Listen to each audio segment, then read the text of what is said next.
Hey everyone, and welcome back to Joey's Retro Handhelds.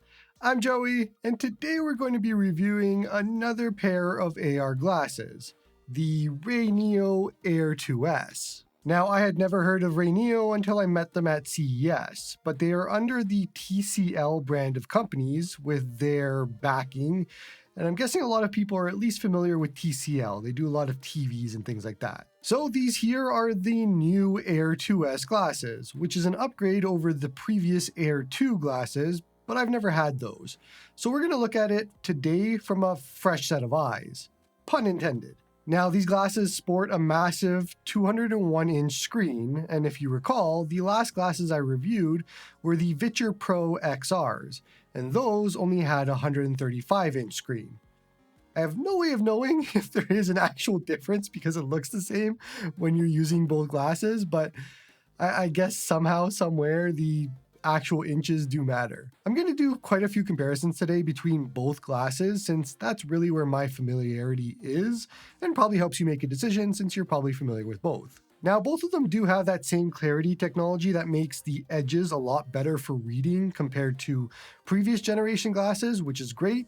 Previously, it would be edge would be very blurry for a lot of these glasses, and the Viture XR Pros and these ones here have that nice clarity on the edges, which is good. Both glasses have 120 Hz refresh rate, which is awesome for gaming. This has 5000 nits in brightness, which is a bit higher than the 4000 in the Viture Pro XRs. Both are also micro OLED for the panels. Now, the standout feature of these specific glasses is the awesome speakers. There are 4 dynamic speakers inside, and there's also a whisper mode, which is basically a noise cancellation feature, and we'll talk about that a little bit. Now, a major difference compared to the Vitures is the price. The RayNeos are $399 US. For comparison, the Viture XR Pros are $459 US. So I think these RayNeos are really good in a lot of ways. The weight distribution of the Air 2s is really good, to the point where the glasses themselves feel light, even despite the fact that they have the same weight as the Viture XR Pros. And for some reason, I think it's the lack of bulk. Everything just feels so much lighter and better on the Air 2s compared to the Viture XR Pros. It's kind of a big difference. It feels a lot lighter here. Now, that also continues with the arms, and if you have like a Hey Arnold shaped head or a bigger head, the Air 2s arms expand out a lot easier and more comfortably than something like the Vitures or other glasses that I've seen, which is good. Now, funny enough, they even allow you to adjust them up or down to give the glasses a tilt or adjust how your ears are to your eyes. It's a really cool addition that I just didn't expect. There are only 2 nose pads included, and as far as I can tell, they are both the exact same, so it's quite a bit different than Viture, who includes multiple options for nose pads with different sizes. I did have a bit of a difficult time getting comfortable with the nose pads, since you do need to make sure that you're close enough to the screen and also make sure that the nose pads are in the perfect position. And I've gotten it to a point now where I'm happy with it, but I still don't think it's completely perfect. But it's good enough. I'm not having an issue with it anymore. It just takes some time of fiddling around with it enough to get it to a comfortable spot. The Viture has myopia adjustment dials on the top to calibrate for your eyes, while the Air 2s just does not. So you might find yourself requiring prescription lenses depending on your eyes for the Air 2s. But the biggest thing that I miss from the Vitures is how they handle the USB-C connector. So with these glasses, you're plugging in one end into a device, so my tablet here, and then the other end attaches to the glasses on the back. For the Air 2s, they have it connecting to the back of the arm, and then the cable is basically behind your ear, and since the cable is thick, it makes it get in the way constantly, and I feel like I'm always fighting this cable to find the right spot for it to be in, and I was doing that before we even started today, so it kind of annoyed me. Now with the Vitures, the cable magnetically attaches to the outside of the arm, and it just feels a lot easier and nicer to adjust for. This is a bit of a nitpick, but it is something I noticed. Then we get to the actual viewing experience and the screen and all of that, and this is where things get complicated. So remember the speakers that we talked about earlier? Well, they're absolutely awesome. The speakers on these glasses are just absolutely amazing. Literally the best part of these glasses, and they make everything just sound so good. There are 4 different speakers here, and they are placed just perfectly for sound, and I don't want to take off the glasses when I hear sound through these. They are that good.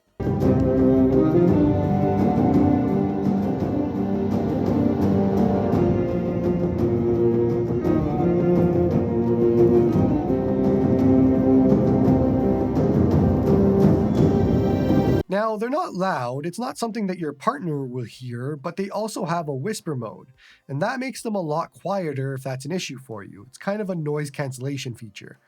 The one negative I have for these speakers is that they don't get loud enough, in my opinion. They're a decent volume for probably most people, but there were a lot of times where I wanted them to just be louder because I was just invested in whatever movie or show I was watching, and they couldn't. Then we get to the screen, and here's the conundrum. I think both screens just look fantastic. I can't say that I would choose between either device, both are great. The issue, however, is the Air2s doesn't have light blocking, where the Viture XR Pros do, and other Viture models had shade add-ons that you can put on to block out light. The concern I have with that is when I was using them in my sunny living room, I would basically see everything around my room, whereas other glasses it would completely block out and you would just see the screen. And it kind of ruins the immersion a little bit because sometimes you just want to just see the screen and that is it. But you don't have that option with these. And even now I can see all around me from the edges and all of that, and it just doesn't give you that immersive aspect that you want these glasses to give you. Now, one concern I had with the Vitures is the heat generated, and they do get a bit warm and uncomfortable after a while on one side, and it's usually the right side. The Air2s, very similar in this way, they do get warm on this side, but the heat is so much better managed that I just don't feel it, and it doesn't bother me as much.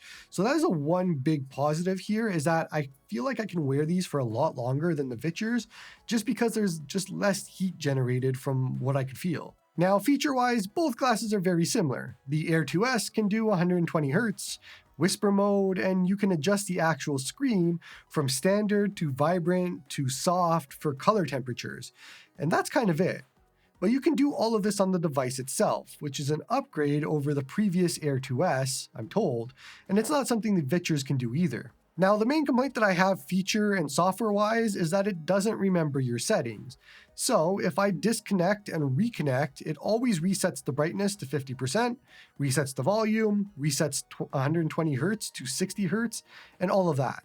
I wish it would remember for all of the devices you connect. I was using these quite a bit with my ROG Ally X, for example, and they worked absolutely great, just with a minor annoyance of having to reset it up every single time I connected. The Ally X is a pretty bad example though, because it already has 1080p 120 Hz.